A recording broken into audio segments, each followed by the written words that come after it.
between two Ferms. Today we're out here in the cellar between number 4 and number 11.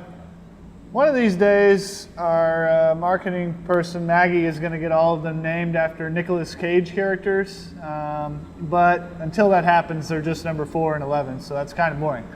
This one holds spare rib, that one has F5 in it. I'm Blake, head brewer here at COOP Ale Works. I'm Shawn, I do quality control here. And today we're going to talk about spare rib. Oh man. So, spare rib has had a pretty interesting journey. Back when I was homebrewing, I went dangerous. You did. It's all right. You got to get a nice frothy head on there, you know? Back when I was homebrewing, we were making a beer that was kind of inspired by a Three Floyds beer. What was the name? Is that Zombie Dust? No, it's like a low gravity pale ale. I'll think of it. You got me on that. Anyway, and so what would happen is we'd make this beer, and over the course of an entire football Saturday, 2 or 3 of us would drain the whole keg, and so it was like a Class A session beer. And then whenever we decided to move into the 3-2 market that is no longer in Oklahoma, rest in peace, we needed to make a beer that would be present, flavorful, stand behind the COOP name, but not break that 4% ABV threshold. So this football beer that I'd been making sort of seemed to be the one that would win one of the 3 spots for sort of a light hoppy beer, a light sweet beer, and then a dark sweet beer. Those are kind of the 3 veins we fell in with the 3-2 lineup. And so spare rib was born. The naming has something to do with Adam and Eve, and there's a Genesis reference on the ball cap, but I'm going to leave that at that. And so we started making spare rib. It was a big hit from the beginning, especially at a street festival we used to be involved with, H&8. Oh yeah. And then we were launching in other markets at this time, and I remember going to Kansas and Missouri, and we took spare rib with us to kind of show the new distributors what our whole portfolio was. And every time they'd try this, they'd say, "Can we get this beer too?" And we, being from a 3-2 state, sort of made it flavorful, but to fit into a category, and we're surprised. And now it's one of the better selling beers in Kansas City at a certain venue. And so it sort of stood the test of time and made it to other markets, and here we are. But it's pretty heavy on the late hop. Uses kind of our house cal ale yeast. Citra in Columbus. For a while it was Amarillo in Columbus. Oh yeah. I'm curious, what is the cans right? Cans, updated cans. Cans right. So yeah, the spare rib's been a good beer for us. It's actually our second best seller in package through this first half of 2018. Really? Yeah. That's kind of surprising. Yeah, so total volume, Toad sells more because of the keg presence, but in package alone, second best selling beer. That's interesting. I mean, I definitely drink more spare rib, I think, by volume than just about anything else we make. That's what I thought was kind of good to have you on this one, because I knew this is your take-home beer. Like, my take-home beer is Toad. Yeah. I like spare rib, but my take-home beer is Toad. But your take-home beer is spare rib, right? All the time.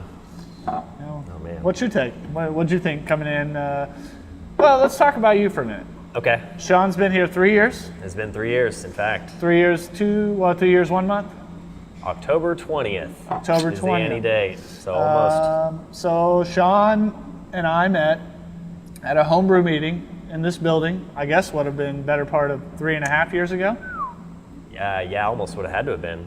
Because I think, new tap room clearly wasn't open. They were doing it out here. I don't think it was quite cold enough to be fall yet. So I mean, maybe like summer of, oh good God, now I'm reaching way back. Like summer of 15, maybe? Yeah, I think that would have been right. It's been a minute. So you brought some beers up for a tasting for the Red Earth homebrewers. Yes. And then we got to chatting, and it was pretty clear to me right off that Shawn's understanding of all things beer not only matched mine in certain areas, but also exceeded that. Well, and he says chatted. I think I held him hostage for like an hour and a half or so. So yes, chat. The old stop and chat. We chatted. You know, when beers happen, sometimes chats get extended. That's very true. Yeah. And I knew we were going to be hiring a lab specialist because we didn't have a lab. And we needed somebody to come in and bring in all the equipment, use all the equipment, and then formulate some program by which all the people in the back of the house would have a protocol to follow. So, you know, I don't know, in full disclosure, whenever I opened the job, I was hoping Shawn would apply immediately, but he didn't. And I believe on the exit of the homebrewers meeting, he said, hey, by the way, we're going to have a quality position come open. Yeah. Keep an ear out. And I was like, all right, sure, yeah, whatever. You know, they're not going to be able to pay me enough money or whatever. You know, you always hear you don't go into beer to make money. But they did something right, and shit, 3.5 years later, here I am. Here you are. And so, like, I kept checking incrementally, like, did he apply? Did he apply? And then I texted him, like, hey, man, this job's about to close. You need to apply. And finally he did, and here we are 3 years later with a much more robust lab situation. I dare say fully functioning most days. Fully functioning, yeah. A barrel program that Shawn has helped immensely with that we'll get to in another episode. So, yeah, we got off on the welcome to COOP, Shawn. But yeah, back to spare rib. So when you came in, we were making this beer. I don't know if we were canning it at that point. I think we were just starting to can it at that point, still in the tall in the 16s. Yeah, so maybe give you an outside perspective, your journey with spare rib. Freezes in the tank a lot for some reason. Yeah. Well, I mean, to be honest, like most of the time, I did not drink spare rib before I started to work here. It was just kind of like happenstance that after a while, you know, you have enough F5 and you go, well, that's nice, but over the course of a working day, 2 or 3 F5s, it usually gets you kind of beyond where you need to be maybe. And I very quickly realized that spare rib was a really robust substitute, a lot of flavor. I could have 2 or 3 and then go home and have another 2 or 3, whatever that says about me. This is not working day, this is on the weekend. Yes. We don't drink on the job, just FYI. Fair enough. At the end of the working day. Yes. So I could have a handful of these and not feel so bad the next morning that I felt the need to call in or anything like that.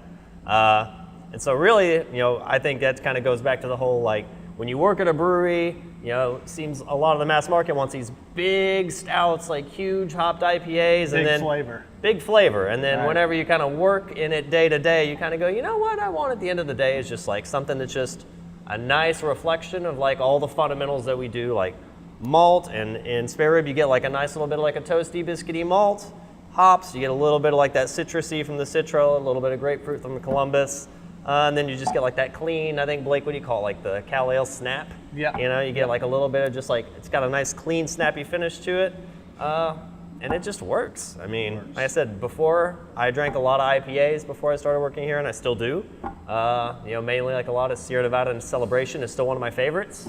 But anymore, I mean, a nice Pilsner or a good crisp pale ale.